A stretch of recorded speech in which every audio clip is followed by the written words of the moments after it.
Good evening. Welcome to the meeting of the Skokie Village Board for Tuesday, February the 21st, 2023. Let me first just announce, we learned just a couple minutes ago that for some reason beyond our control, obviously, Comcast cable television is down.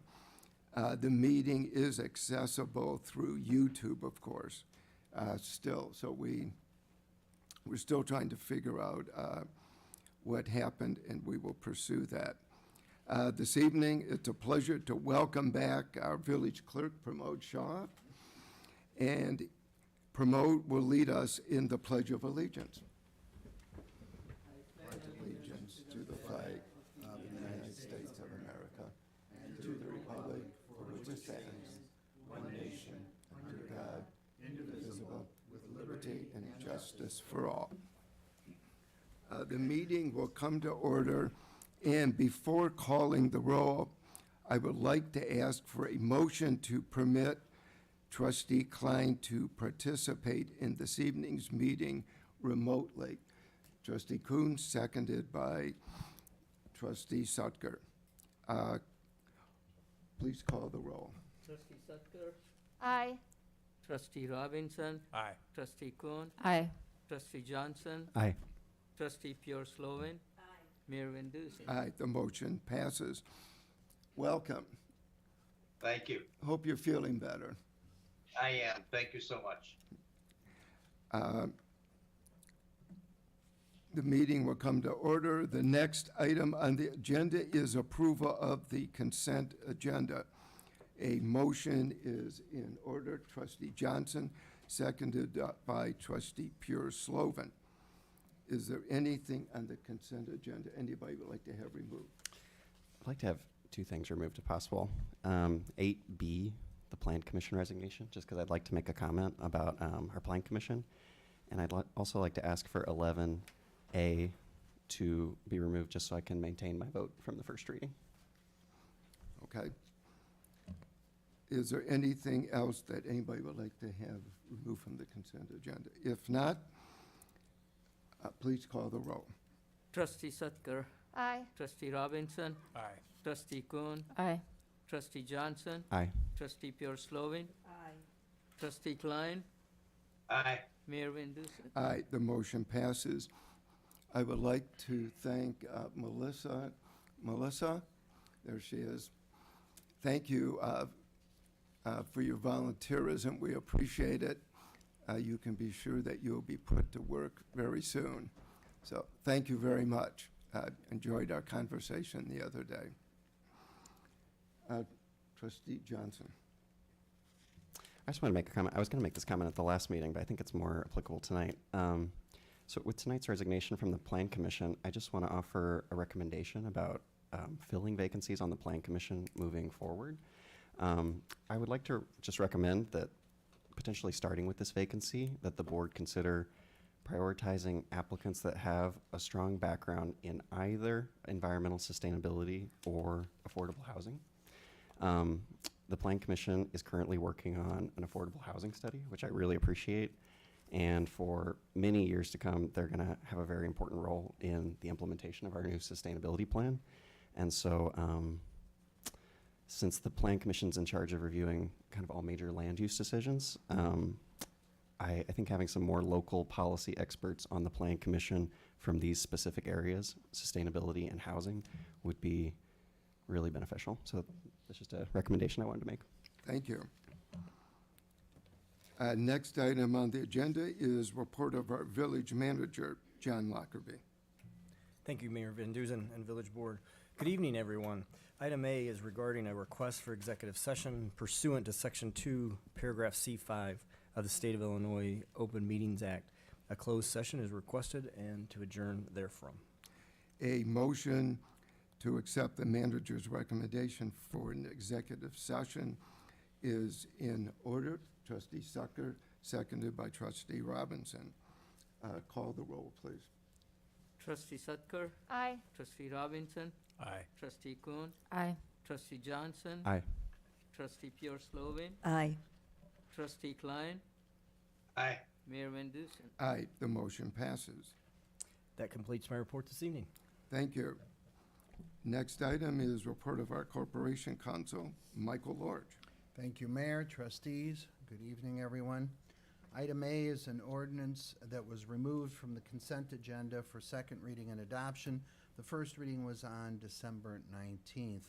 This ordinance will grant site plan approval to construct and establish a mixed-use building to include upper-story residential over commercial uses in a CX core mixed-use district. It's commonly known as 8029 to 8047 Skokie Boulevard in Skokie. The building will be a 6-story mixed-use building with 56 residential units, 5,837 square feet of commercial and amenity ground floor, and a combination of 78 indoor and outdoor parking places. There will be 3 units within the development that will be designated for rents of affordable housing at 100% AMI for a period of 20 years. Mayor, I request board action on this matter tonight. A motion on the recommendation of the Corporation Council is in order. Trustee Sucker, seconded by Trustee Pure Slovan. Are there any comments or questions? This is second reading. If not, call the roll, please. Trustee Sutker. Aye. Trustee Robinson. Aye. Trustee Kuhn. Aye. Trustee Johnson. Nay. Trustee Pure Slovan. Aye. Trustee Klein. Aye. Mayor Van Dusen. Aye, the motion passes. Item B on my report for tonight was approved as part of the consent agenda at the beginning of tonight's meeting, therefore no action is needed. Item C is an ordinance that's on the agenda for first reading tonight. It will return on the agenda for second reading and board action on March 7th, 2023. This ordinance will establish compensation for village manager, deputy village clerk, corporation counsel, and assistant corporation counsels for fiscal year 2023 pursuant to Chapter 2, Article 3 of the Skokie Village Code. It is consistent with the village budget, and it is an ordinance which is routinely reviewed by this board. If there are no questions, that will return, as I said, on March 7th. Item D is an ordinance that's on the agenda for first reading also tonight, and it will also return on March 7th, 2023 for board action. This ordinance will repeal special use permits and site plan ordinances that are no longer being utilized within the village. Periodically, the Community Development Department conducts detailed review of all active and inactive special use permits and site plan approvals, and does so in conjunction with the Corporation Counsel's office. Currently, it has found 18 of these ordinances to be no longer needed. Notice was mailed to all of the property owners who were affected by or will be affected by the repeal, and no property owner has objected or responded. Mayor, as I said, it will return on March 7th unless there are any questions at this time. Finally, I have a request for executive session. This is on my agenda as a request for executive session in accordance with paragraph 2C1 of the Illinois Open Meetings Act pertaining to the review and discussion of personnel matters. 2C1 or 11? I'm sorry, 11. Okay. Yep, thank you. Motion is in order. Trustee Johnson, seconded by Trustee Pure Slovan. Call the roll, please. Trustee Sutker. Aye. Trustee Robinson. Aye. Trustee Kuhn. Aye. Trustee Johnson. Aye. Trustee Pure Slovan. Aye. Trustee Klein. Aye. Mayor Van Dusen. Aye, the motion passes. That would conclude my report for this evening. Thank you. Next item on the agenda is a matter of new business, Plan Case 2222-02M. Johanna? Good evening. Before the board is a request for a modified review from Haven Properties at 8057 Niles Center Road for an amendment to the site plan approval ordinance 10-8-Z 3786. The site plan was approved in 2010 to allow a 4-story 4-building planned development on 2 lots containing the funeral home with 2 upper-story residences, the crematory, and parking garage for the funeral home and residential vehicles, display for a classic hearse vehicle, and a detached residence to be used as a funeral home residence. Corporation Council, Plan Commission Chair Luke and I conferred and determined this request to be in compliance with the intent of the original site plan approval ordinance and recommend approval of modified review for this item. A motion to accept the modified review recommendation would be in order. Trustee Sucker, seconded by Trustee Robinson. Are there any comments or any questions? I see Mr. Haben is in the audience with us this evening.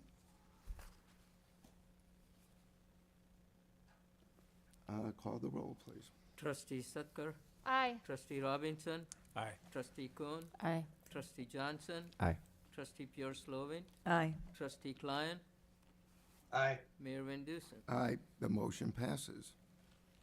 Okay, and I'm also here to give the Plan Commission cases as well. The Plan Commission recommends board approval on 3 cases. Plan Commission Case 2021-01P, vacation of an improved portion of the alley running in the northeast to southwest direction to the east of the building at 9965 Grosse Pointe Road in a B2 commercial district. The alley functionally has acted as a portion of the Schaefer's lot, and the Plan Commission recommends vacation of this portion of the alley. A motion on the alley vacation, Plan Commission Case 2021-01P is in order. Trustee Johnson, seconded by Trustee Pure Slovan. Any comments or questions? And Angie, I see you're here this evening from Schaefer's. Welcome. Call the roll on the alley vacation, please. Trustee Sucker, Aye. Trustee Robinson, Aye. Trustee Kuhn, Aye. Trustee Johnson, Aye. Trustee Pure Slovin, Aye. Trustee Klein, Aye. Mayor Van Dusen. Aye, the motion passes. Okay, Plan Commission also recommends Case 2021-02P, the subdivision to re-subdivide 14 existing lots at 9965 Grosse Pointe Road and 4101 Old Orchard Road into 1 new lot and inclusive of the vacated alley associated with Case 2021-01P. A motion on the subdivision of 9965 Grosse Pointe Road with 4101 Old Orchard Road is in order. Trustee Robinson, seconded by Trustee Kuhn. Are there any comments or questions? This is a silent group tonight. Call the roll, please. Trustee Sucker, Aye. Trustee Robinson, Aye. Trustee Kuhn, Aye. Trustee Johnson, Aye. Trustee Pure Slovin, Aye. Trustee Klein, Aye. Mayor Van Dusen. Aye, the motion passes. Okay, and the final case from the Plan Commission's recommendation, because a lot cannot be in more than one zoning district, is Plan Commission Case 2021-10P, amending the zoning map to change the zoning district for the vacated portion of the alley from R1 to B2. Motion on zoning map amendment, alley adjacent to 9926 Cadville Avenue. Trustee Johnson, seconded by Trustee Kuhn. Are there any comments or questions? Being none, please call the roll. Trustee Sucker, Aye. Trustee Robinson, Aye. Trustee Kuhn, Aye. Trustee Johnson, Aye. Trustee Pure Slovin, Aye. Trustee Klein, Aye. Mayor Van Dusen. Aye, the motion passes. Thank you. The concluding subject before executive session is public comment. Is there anybody who wishes to address the board? Beg your pardon? Not on the matters we're talking about. No, but that's fine, please. Yes.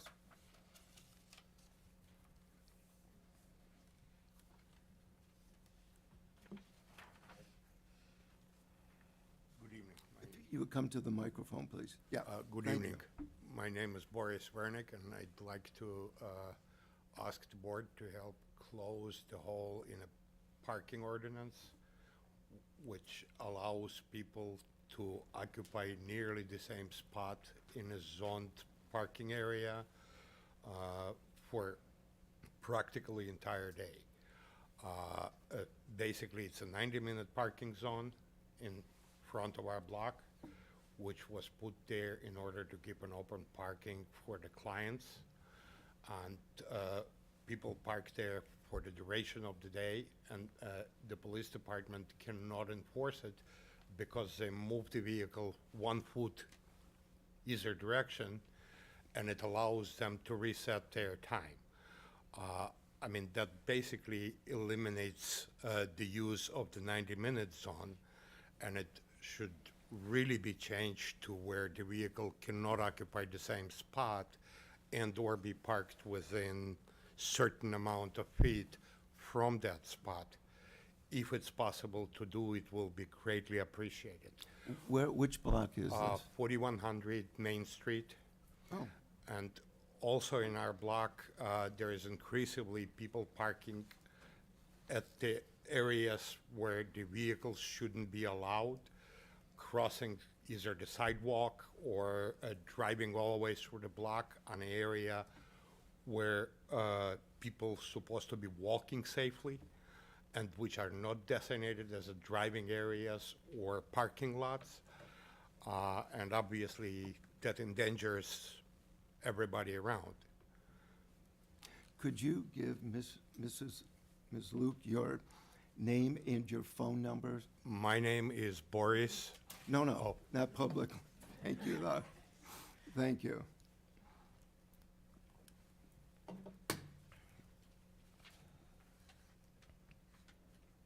Lauren, you're standing, are you? No, that's.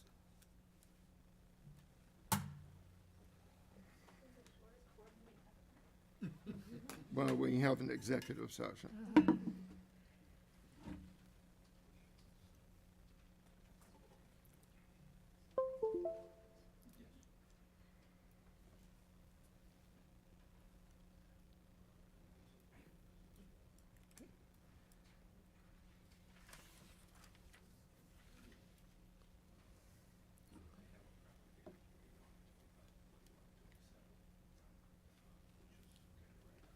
Hey, Lauren, hold on 1 second. I'm gonna share the screen on Zoom so Trustee Klein can see.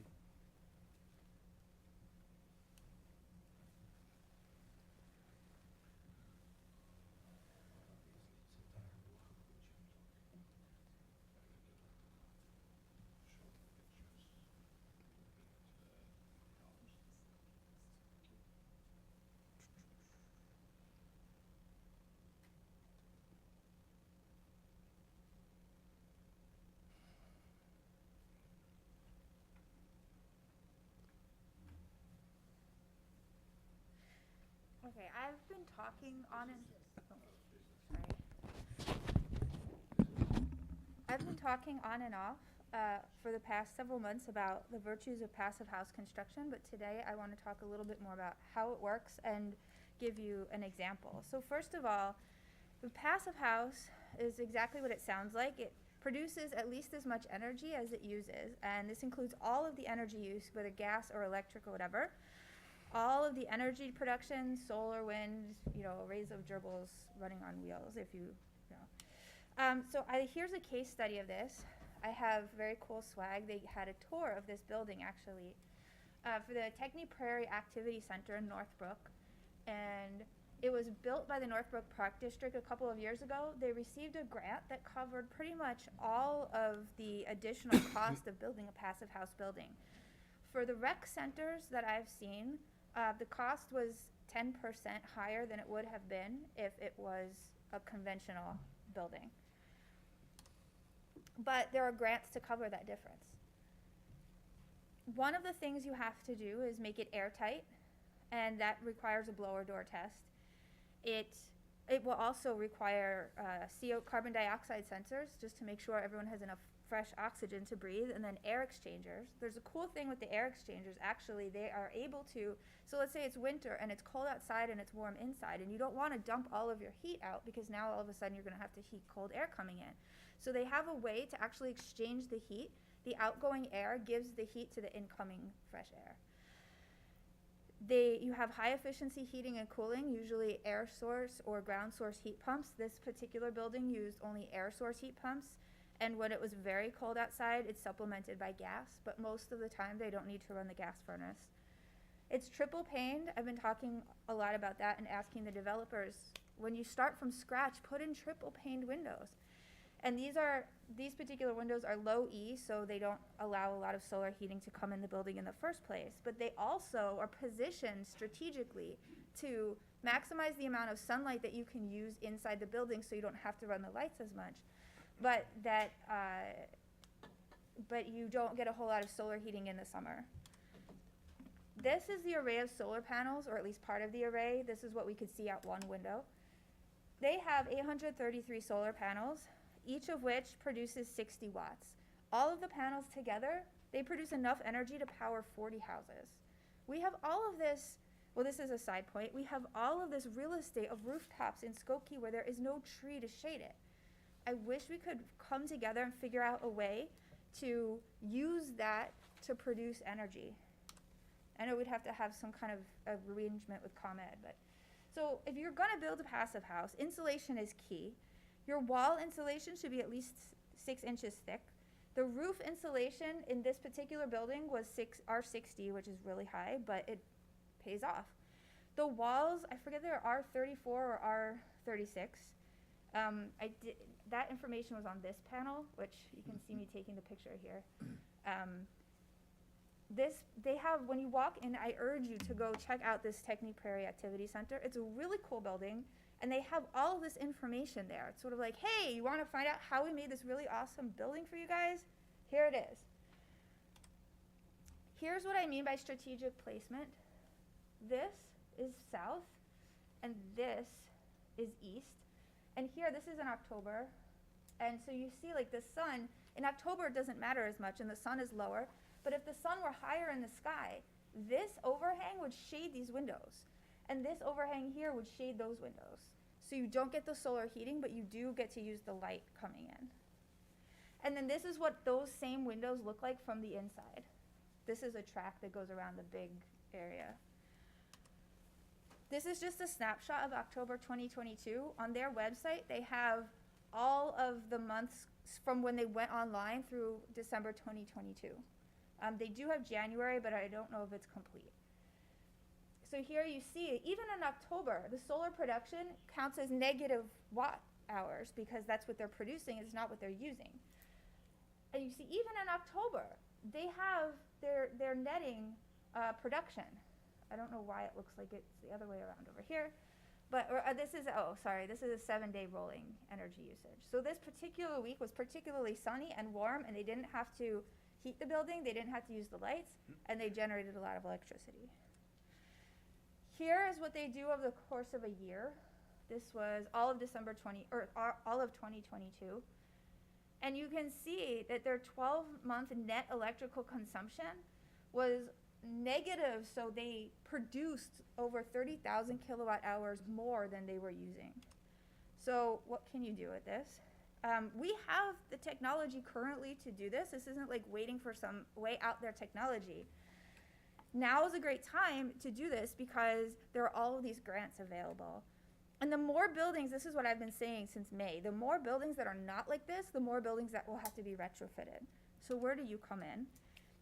Please instruct the buildings department to start working on the new building codes. Because I've been talking to, I have the impression that that is not something they've tackled yet. And the sooner we get on this, the sooner we get passive buildings. And by the way, this is a higher standard than what's in the ESP, the sustainability plan. And I told the buildings and energy team, and they ignored me. And I wasn't the only one who said it. But it seemed like a bunch of guys ignoring the 2 women who were speaking up, which happens. As a woman in science, I'm used to that. But also, I ask you to stop approving buildings that are not, especially if they're asking for variances. If they're asking you for a variance, you can ask them for something back. You can say, put a green roof, have much thicker wall insulation. I mean, it's a difference of usually 2 inches of wall insulation, right? The walls are normally 4 inches. I'm asking for 2 more inches. It's not a big deal. And in fact, if you do have those extra 2 inches, it sounds like, as Mr. Lockerbie was saying a few meetings ago, if you have to shore up the building to put a green roof, you need to make the walls thicker. So make the walls thicker and put insulation there. That's all I have. Thank you. Thank you.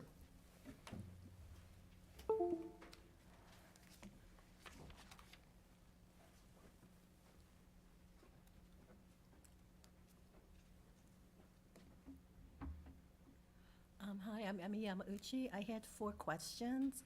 One, I was just wondering if there was any update on Carvana. Nothing. Okay, so they're not planning, and I read an article that said the village had withdrawn, or said that their permits now were Correct. invalid, so they haven't refiled or anything? Correct. Okay, is there any update on the electoral reform implementation? John?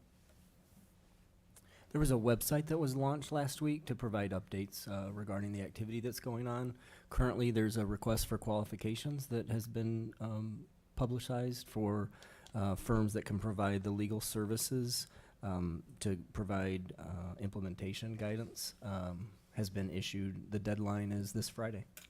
But there Okay, is so a that webs- is if you look on the Village of Skokie newsletter and go to the links, it would be under services, news? So it's on the website, and so not e-news, but on the website. And so under your government, there's I think there's 4 or 5 choices at the top, and so there's a your government option, and under your government is electoral change is a page, and so you access it from that page, and then it's the updates there.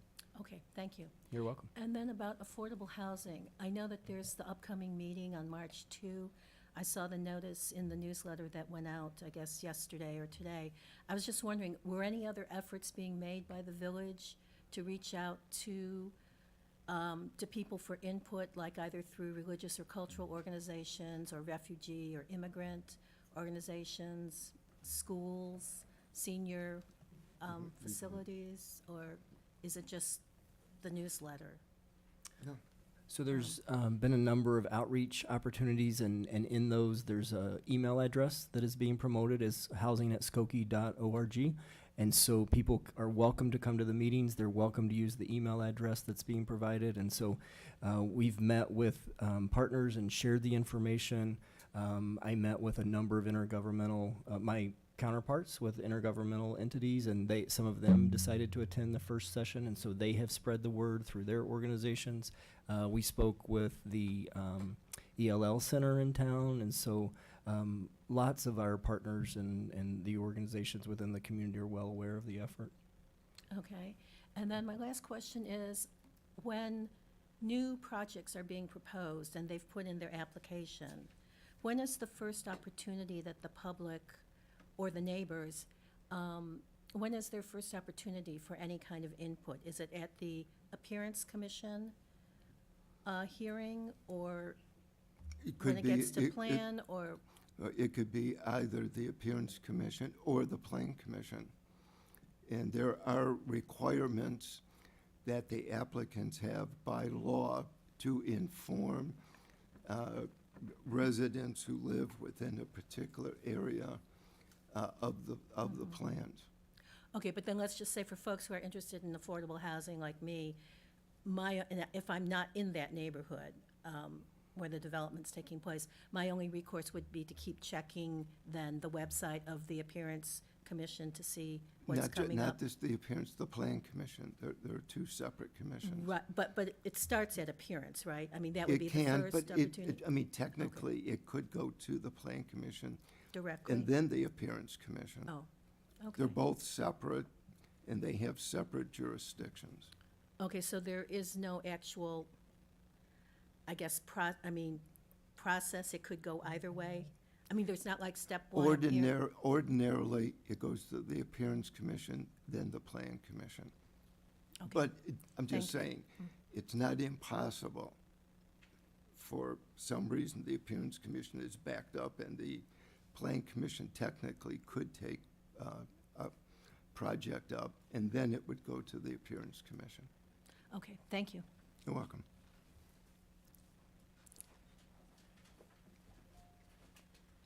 I meant to lead with this, and I forgot to mention it because it wasn't actually on my slides, but the last time I spoke, I said something that was not correct, and I said I didn't think that people would be, the intended market for a lot of these luxury units would come to Skokie, and I have been told that is not the case, and that these apartments are just going like hotcakes, and I'm sorry for assuming that you guys were not checking up on it.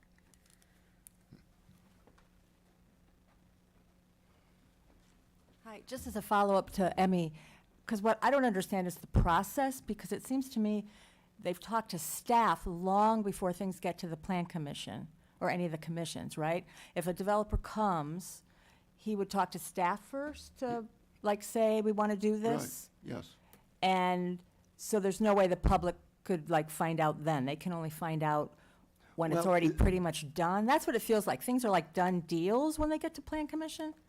No, I don't know where you get that impression, but no. Of course they come to staff. They present their project.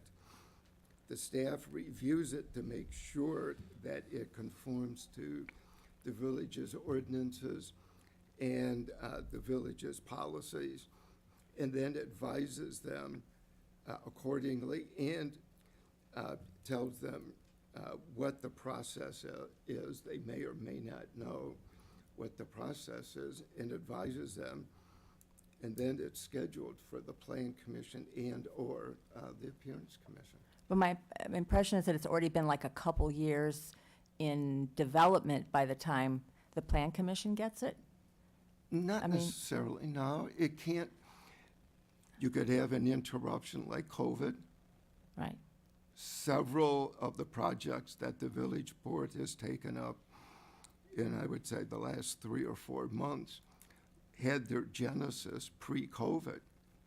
And there was what you might call a slight interruption because some of the projects weren't able to negotiate their financing, or they backed away because, like the rest of us, they didn't know what the future portended. So it can be a matter of time. Sometimes the staff will tell them that they need to do something on parking, they need a traffic study, they need a building study. So they have to go back and do all, a checklist of things in order to advance their project. And there Okay. may be questions on financing or any number of issues. Okay, it just still seems to me that, It can take, remember, a lot of these projects involve millions of dollars. And it's not unusual for somebody to bring a project and the staff tells them, you've got this, this, and this that you need to do. And it means that the developer may have to invest $100,000 just to perfect the application. They'll need to get an architect, a traffic study, et cetera. And they may decide, I don't want to do that. And so they go away. So just because somebody asks to meet or makes a request doesn't mean that project is going forward. I would estimate, and Johanna and John might quibble with my estimate, but I would say for every 5 proposals we get, maybe one gets as far as the Plan Commission. okay, I would just, Yeah. would hope that, just as trustee Robinson suggested, that the Plan Commission works on affordable housing, I would like, because it doesn't seem like to me the Plan Commission does sort of anything on their own, takes initiative. I would like you also to suggest they really work on zoning, just from the comments from people trying to add second stories to their homes, to try to put in the sustainability ordinances as soon as possible, because these developments are just happening. And I know behind the scenes, we're getting little crumbs here and there for affordable housing, but it would be great to, I can't wait to see the first green roof in one of these developments and whatnot. But I know the ordinances have to be done, and I would love that to happen faster. I don't know. Well, we would all like everything to happen tomorrow. Okay. Unfortunately, that isn't life. These things are very, very complicated. And it not only does the planning staff in John's office, but it also has to go and be perfected in law. So the Corporation Counsel's office has to review it. And it isn't just one subject. It isn't just one development project or doing affordable housing or doing the tech park or whatever. You have to understand that there are several balls in the air at any one time. And just like any other entity, we have limited time and limited staff and limited resources. Oh, I get that. But does the Plan Commission or any commissions, do they like take their own initiative, or they really need the board to say, we want you to look into this? Because it feels like that's sort of what happens, that they wait for the board to say, we need you to do this. No, Because of like the course. Plan Commission canceled many meetings last year when they could maybe have been thinking about things to work on. I don't know. I don't know. Okay. Thank you. Trustee Sucker. I move we adjourn for executive session.